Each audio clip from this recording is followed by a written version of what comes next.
ಹಿಮದ ಭಂಡಾರ. ಹಿಮದ ಭಂಡಾರಗಳನ್ನು ಪ್ರವೇಶಿಸಿದ್ದೆಯೋ?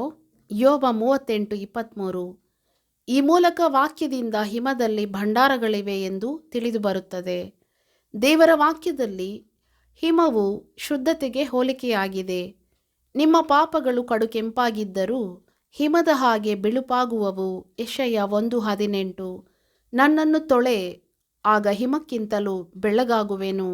51:7 ಕೀರ್ತನೆಗಳು ಎಂದು ಕೀರ್ತನೆಗಾರನು ಹೇಳುತ್ತಾನೆ. ಇದರಿಂದ ಜೀವಿತದ ಶುದ್ಧಿಯು ಅಮೂಲ್ಯವಾದ ಭಂಡಾರ ಅಥವಾ ಐಶ್ವರ್ಯದಂತೆ ಎಂದು ನಾವು ಗ್ರಹಿಸಿಕೊಳ್ಳುತ್ತೇವೆ. ಹಿಮವು ಯಾವಾಗಲೂ ತಂಪಾಗಿರುತ್ತದೆ. ಪರಿಶುದ್ಧ ಜೀವಿತವನ್ನು ಮಾಡುತ್ತಿರುವವರು ಅತ್ಯಂತ ದುರವಸ್ಥೆಯ ಸಂದರ್ಭಗಳಲ್ಲೂ ಇತರರಿಗೆ ದಯಾಪರರಾಗಿಯೂ ಆದರಿಸುವವರಾಗಿಯೂ ಇರುತ್ತಾರೆ. ಹಿಮವು ಪಾರದರ್ಶಕವಾಗಿದ್ದು ಸ್ಫಟಿಕದಂತೆ ಸ್ವಚ್ಛವಾಗಿರುತ್ತದೆ. ನಾವು ನಿಜವಾಗಲೂ ಶುದ್ಧ ಜೀವಿತವನ್ನು ಪ್ರೀತಿಸುವವರಾದರೆ ಹೊರಗಡೆ ತೋರಿಕೆಗೆ ಒಂದು ರೀತಿ ಮತ್ತು ಒಳಗೆ ಇನ್ನೊಂದು ರೀತಿ ಇರುವುದಿಲ್ಲ. ಪಾರದರ್ಶಕವಾದಂತಹ ಗುಣವನ್ನು ಹೊಂದಿರುವುದೆಂದರೆ ಗುಟ್ಟಾದ ಪಾಪಗಳು ಮತ್ತು ಗುಟ್ಟಾದ ಉದ್ದೇಶಗಳಿಲ್ಲದಿರುವುದು. ಹಿಮವು ಬಿಸಿಲಿನಲ್ಲಿ ಕರಗುತ್ತದೆ. ಪವಿತ್ರತೆಯನ್ನು ಪ್ರೀತಿಸುವವರ ಹೃದಯಗಳು ಯಾವಾಗಲೂ ದೇವರ ಸಾನ್ನಿಧ್ಯದಲ್ಲಿ ಕರಗುತ್ತದೆ. ಅನೇಕ ದೇವರ ಮಕ್ಕಳು ಪರಿಶುದ್ಧ ಜೀವಿತದಲ್ಲಿ ಕಂಡುಬರುವ ಭಂಡಾರಗಳನ್ನು ಅನುಭವಿಸಲಿಲ್ಲ.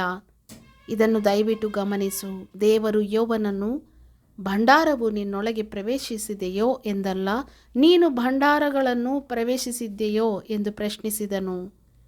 ಸಾಗರವು ನಿನ್ನೊಳಗೆ ಪ್ರವೇಶಿಸುವುದು ಮತ್ತು ನೀನು ಸಾಗರದೊಳಗೆ ಹಾರುವುದು ಈ ಎರಡು ಬೇರೆ ಬೇರೆ ವಿಷಯಗಳಾಗಿವೆ.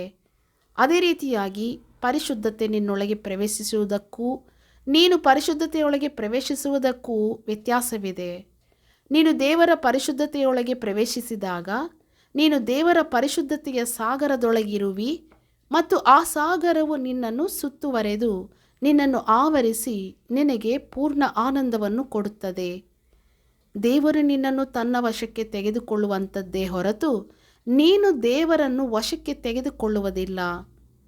ನೀನು ದೇವರ ಕೃಪೆಯನ್ನು ಆನಂದದಿಂದ ಅನುಭವಿಸುತ್ತಿರುವಿ. ಆದರೆ ಎಲ್ಲ ಕೃಪೆಗೆ ಮೂಲ ಕಾರಣನಾದ ದೇವರನ್ನೇ ಆನಂದದಿಂದ ಅನುಭವಿಸುವುದು ಅದಕ್ಕಿಂತಲೂ ಹೆಚ್ಚಿನದಾಗಿದೆ. ಪ್ರಿಯ ದೇವರ ಮಗುವೆ, ನೀನು ಆ ಹಿಮದ ಭಂಡಾರದೊಳಗೆ ಏಕೆ ಪ್ರವೇಶಿಸಬಾರದು? ಆ ಪರಿಶುದ್ಧ ಭಂಡಾರದೊಳಗೆ ಪ್ರವೇಶಿಸಲು ಈಗಲೇ ನಿನ್ನನ್ನು ಸಮರ್ಪಿಸಿಕೊಳ್ಳಲಾರೆಯಾ? God bless you.